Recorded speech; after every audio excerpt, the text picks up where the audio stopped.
loca.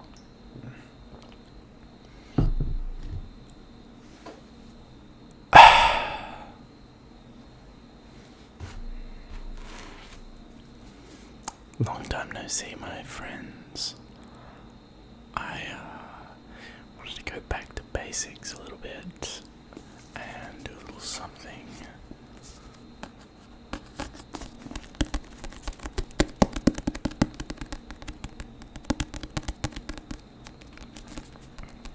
I feel it's only right, considering where we left things last year. We've got a little bit to cover, but I've got time. Have you? Anyway, let's just pick up where I've left off.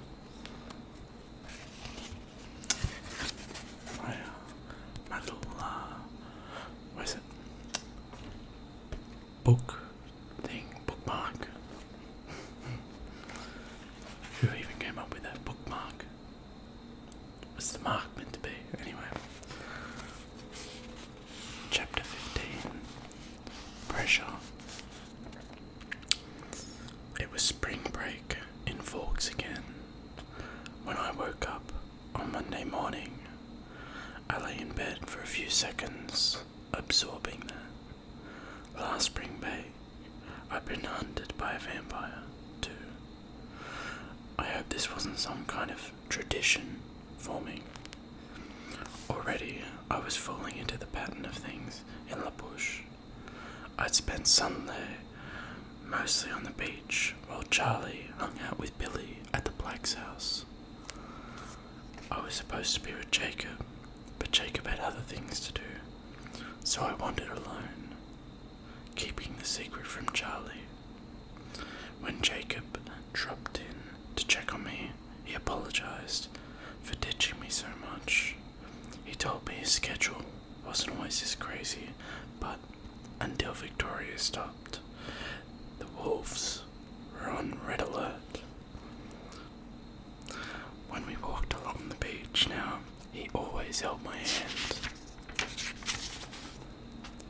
This made me brood over what Jared had said about Jacob involving his girlfriend. I supposed that was exactly what it looked like from the outside, as long as Jake and I knew how it really was. I shouldn't let those kind of assumptions bother me, and maybe they wouldn't if I hadn't known that Jacob would have loved for things to be what they appeared. But his hand felt nice as it warmed mine, and I didn't protest. I worked a Tuesday afternoon. Jacob followed me on his bike to make sure I arrived safely. And Mike noticed. "Are you dating that kid from La Bouche? The sophomore?" he asked, poorly disguising the resentment in his tone. I shrugged. Not in the technical sense of the word. I do spend most of my time with Jacob, though. He's my best friend.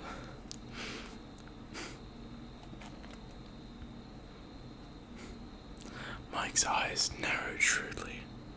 "Don't kid yourself, Bella. The guy's head over heels for you."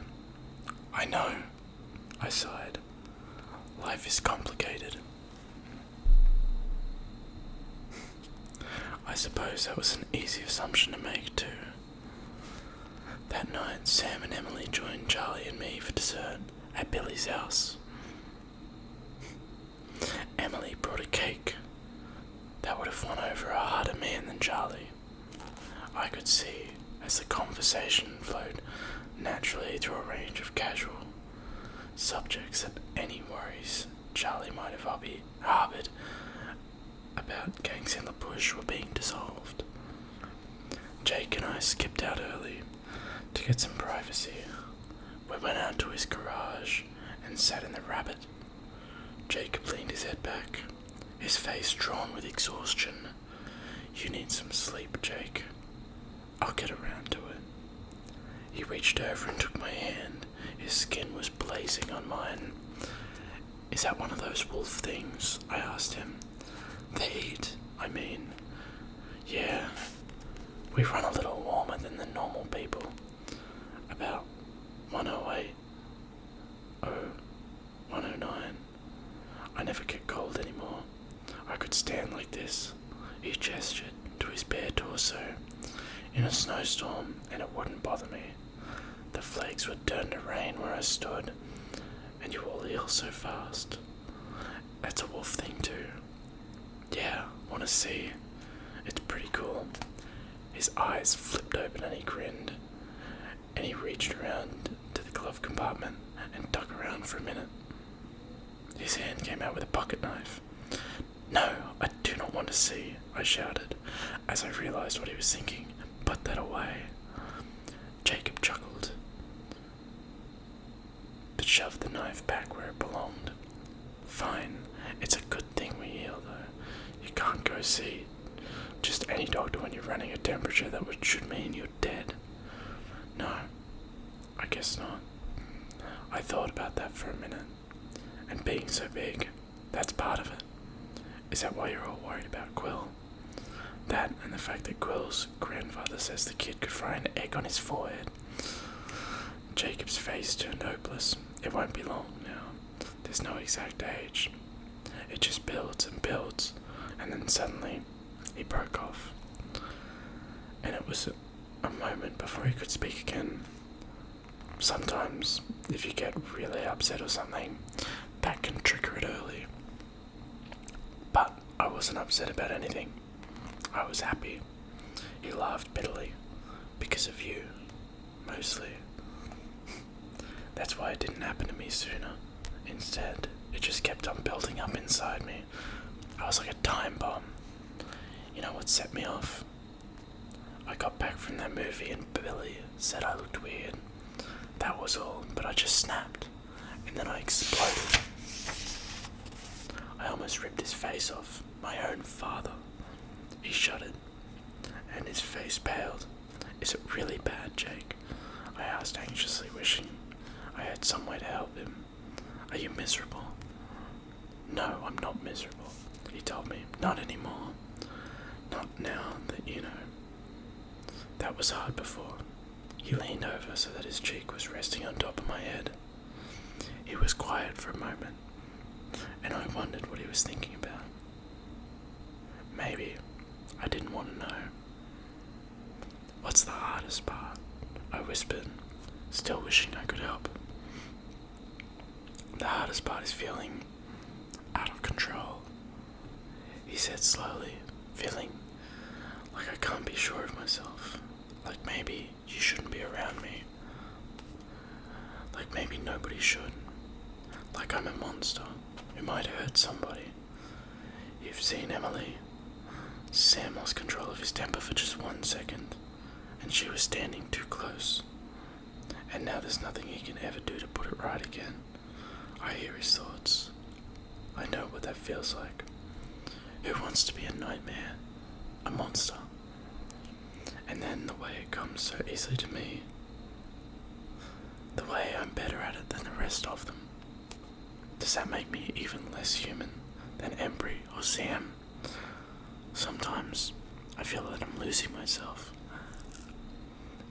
Is it hard to find yourself again?" "At first," he said, "it takes some practice to phase back. But it's easier for me." Why, I wondered. Because Ephraim Black was my father's grandfather, and Quill Atiara was my mother's grandfather. "Quill?" I asked in confusion. "His great-grandfather," Jacob clarified. "The Quill you know is my second cousin." "But why does it matter who your great-grandfathers are?" "Because Ephraim and Quill were in the last pack. Levi Yuli was the third. It's in my blood on both sides. I never had a chance. Like Quill doesn't have a chance." His expression was bleak. "What's the very best part?" I asked, hoping to cheer him up. "The best part," he said, suddenly smiling again, Is the speed better than motorcycles? He nodded, enthusiastic. There's no comparison. How fast can you run? He finished my question. Fast enough. What can I measure it by? We caught... What was his name? Laurent. I imagine that means more to you than it would to someone else. It did mean something to me. I couldn't imagine that. The wolves running faster than a vampire. When the Cullens ran, they all turned invisible with speed. So tell me something I don't know, he said. Something about vampires. How did you stand it, being around them? Didn't it creep you out? No, I said curtly. My tone made him thoughtful for a moment. Say, why'd your bloodsucker kill that James anyway? He asked suddenly. James was trying to kill me. It was like a game for him. He lost. Do you remember last spring when I was in the hospital down in Phoenix? Jacob sucked in a breath. He got that close. He got very, very close. I stroked my scar. Jacob noticed, because he held the hand I moved. What's that? He traded hands, examining my right. This is your funny scar, the cold one. He looked at it closer with new eyes and gasped. Yes, it's what you think it is, I said. James bit me. His eyes bulged, and his face turned strange, sallow colour under the russet surface. He looked like he was about to be sick. But if he bit you, shouldn't you be? He choked. Edward saved me twice, I whispered. He sucked the venom out, you know, like with a rattlesnake. I twitched at the pain, lashed around the edges of the hole. But I wasn't the only one twitching. I could feel Jacob's whole body trembling next to mine. Even the car shook. Careful, Jake. Easy. Calm down. Yeah, he panted. Calm. He shook his head back and forth quickly. After a moment, only his hands were shaking. You okay? Yeah, almost. Tell me something else. Give me something else to think about. What do you want to know? I don't know. He had his eyes closed, concentrating. The extra stuff, I guess. Did any of the other Cullens have extra talents, like the mind reading? I hesitated for a second. This felt like a question he would ask of his spy, not his friend. But what was the point of hiding what I knew? It didn't matter now, and it would help him control himself. So I spoke quickly, the image of Emily's ruined face in my mind, and the hair raising on my arms. I couldn't imagine how the russet wolf would fit inside the rabbit. Jacob would tear apart the whole garage if he changed now. Jasper could sort of control the emotions of the people around him. Not in a bad way, but just to calm someone down. That kind of thing. It would probably help Paul a lot, I added, teasing weakly. And then Alice could see things that were going to happen. The future, you know. But not absolutely. The things she saw would change when someone changed the path that they were on. Like how she'd seen me dying, and she'd seen me becoming one of them. Two things that had not happened, and one that never would. My head started to spin. I couldn't seem to pull in enough oxygen from the air. No lungs. Jacob was entirely in control now, very still beside me. Why do you do that? He asked. He tugged lightly at one of my arms, which was bound around my chest, and then gave up when it wouldn't come loose easily. I hadn't even realized I'd moved them. You do that when you're upset. Why? It hurts to think about them, I whispered. It's like I can't breathe. Like I'm breaking into pieces. It was bizarre how much I could tell Jacob now. We had no more secrets. He smoothed my hair. It's okay, Bella. It's okay. I won't bring it up again. I'm sorry. I'm fine, I gasped. Happens all the time. Not your fault. We're pretty messed up pair, aren't we? Jacob said. Neither one of us can hold our shape together, right? Pathetic, I agreed, still breathless. At least we have each other, he said, clearly comforted by the thought. I was comforted too. At least there's that, I agreed. And when we were together, it was fine. But Jacob had a horrible, dangerous job he felt compelled to do. And so I was often alone, stuck in the bush for my safety, with nothing to do to keep my mind off any of my worries. I felt awkward, always taking up space at Billy's. I did some studying for another calculus test that was coming up next week, but I could only look at math for so long. When I didn't have something so obvious to do in my hands, I felt like I ought to be making conversation with Billy. The pressure of normal societal rules, but Billy wasn't one for filling up the long silences, and so the awkwardness continued. I tried hanging out at Emily's place Wednesday afternoon for a change. At first it was kind of nice. Emily was cheerful, person who never sat still. I drifted behind her while she fiddled around her little house and yard, scrubbing at the spotless floor, pulling a tiny weed, fixing a broken hinge, tucking a string of wool through an ancient loom, and always cooking too.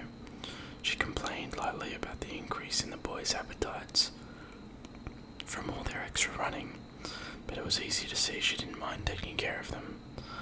It wasn't hard to be with her after all. We were both wolf girls now. But Sam checked in after I'd been there for a few hours. I only stayed long enough to ascertain that Jacob was fine and there were no new news. And then I had to escape.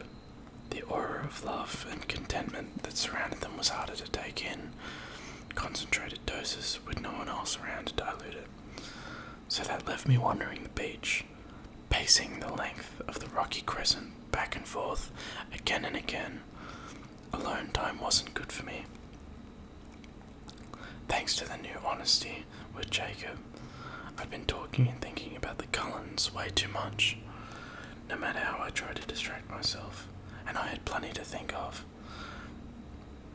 I was honestly and desperately worried about Charlie and his wolf brothers. Jacob and his wolf brothers. I was terrified for Charlie and the others who thought they were hunting animals. I was getting in deeper and deeper with Jacob without ever having consciously decided to progress in that direction, and I didn't know what to do about it. None of these very real, very deserving of thought, very pressing concerns would take my mind off the pain in my chest for long. Eventually, I couldn't even walk anymore because I couldn't breathe. I sat down on a patch of semi-dry rocks and curled up in a ball. Jacob found me like that, and I could tell from his expression that he understood. "Sorry," he said right away. He pulled me up from the ground and wrapped both arms around my shoulders. I hadn't realized that I was cold until then. His warmth made me shudder.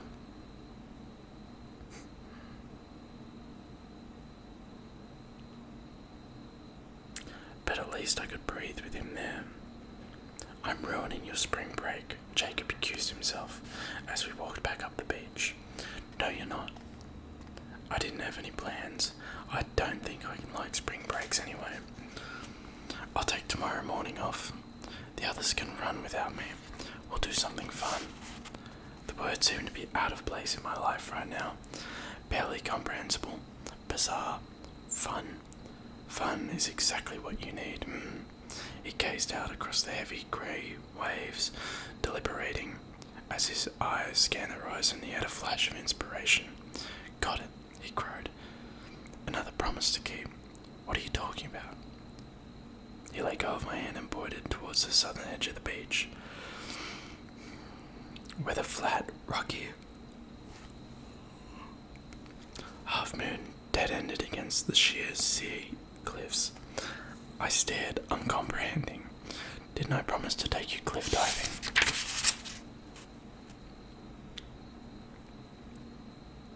I shivered. "Yeah, it'll be pretty cold. Not as cold as it is today. Can you feel the weather changing? The pressure? It will be warmer tomorrow. You up for it? The dark water did not look inviting, and from this angle, the cliffs looked even higher than before. But it had been days since I'd heard Edward's voice. That was probably part of the problem. I was addicted to the sound of my delusions.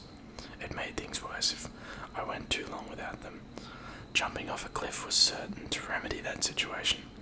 Sure, I'm up for it. Fun. It's a date, he said, and draped his arm around my shoulders. Okay, now let's go get you some sleep. I didn't like the way the circles under his eyes were beginning to look permanently etched onto his skin.